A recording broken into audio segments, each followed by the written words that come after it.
We learn best when we pull up a chair, sit down with our neighbors, and figure things out together. Take a look at this data from researchers at MIT. They studied billions of dollars spent on new artificial intelligence projects and found that 95% of these initiatives deliver no measurable return for the business. To understand why that number is so high, imagine our community kitchen here.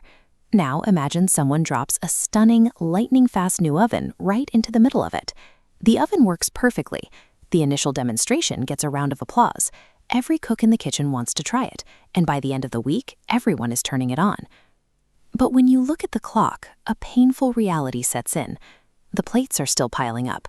The ingredients are still scattered. The actual time it takes to serve dinner hasn't moved by a single minute. The oven didn't fail because it was broken. It failed because the chaos of the kitchen around it stayed exactly the same. Let's look closer at why this happens.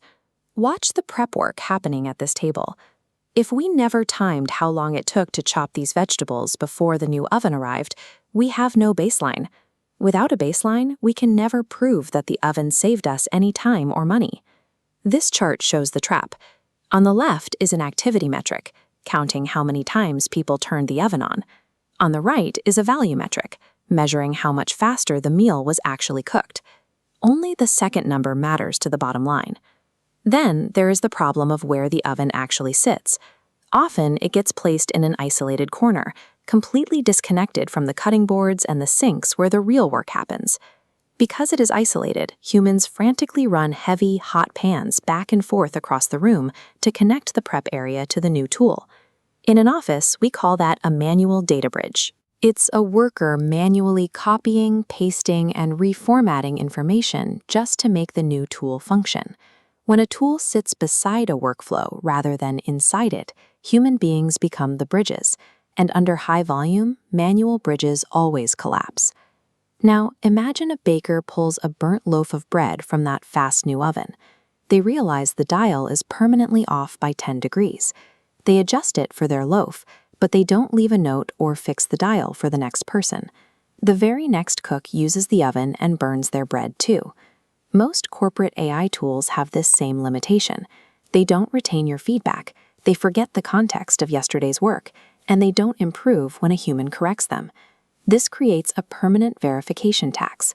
If a tool stays at 80% quality forever, a human has to check and fix every single output. You spend almost as much time fixing the tool as you would just doing the work yourself. In a true community, what one person figures out, everyone gets to keep. A tool without memory breaks that rule. When people realize they have to teach the tool the same lesson every single day, they quietly stop using it. So how do we fix it? We stop cooking, push the ingredients aside, and roll out a new plan. Crossing the GenAI divide requires a total redesign of the kitchen, moving the counters and the sinks so the work flows directly through the oven. The best returns hide in the unglamorous back office. While others chase one-off glamorous tasks like inventing fancy new recipes, the successful 5% focus on repetitive work like taking inventory or processing invoices. Back office work is ideal because it has high volume and strict rules, making it easy to measure exactly how much time and money you are saving. The fastest oven on Earth is useless unless the assembly line feeding it is rigorously organized. Once the plan is drawn, we sit around the table and review it before anyone turns the appliances back on. Look at this checklist. These are the critical questions to ask before bringing any new tool to the table. First, do we have hard, pre-launch measurements of what this work costs us right now? Second, has anyone physically redrawn the process map to show exactly how the tool integrates into the day-to-day work?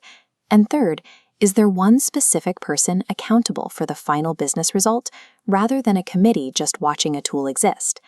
Organizational failure is fixable. It simply comes down to people choosing a shared discipline for how they are going to work together. You can learn this discipline. Come as you are. There's a seat at the table.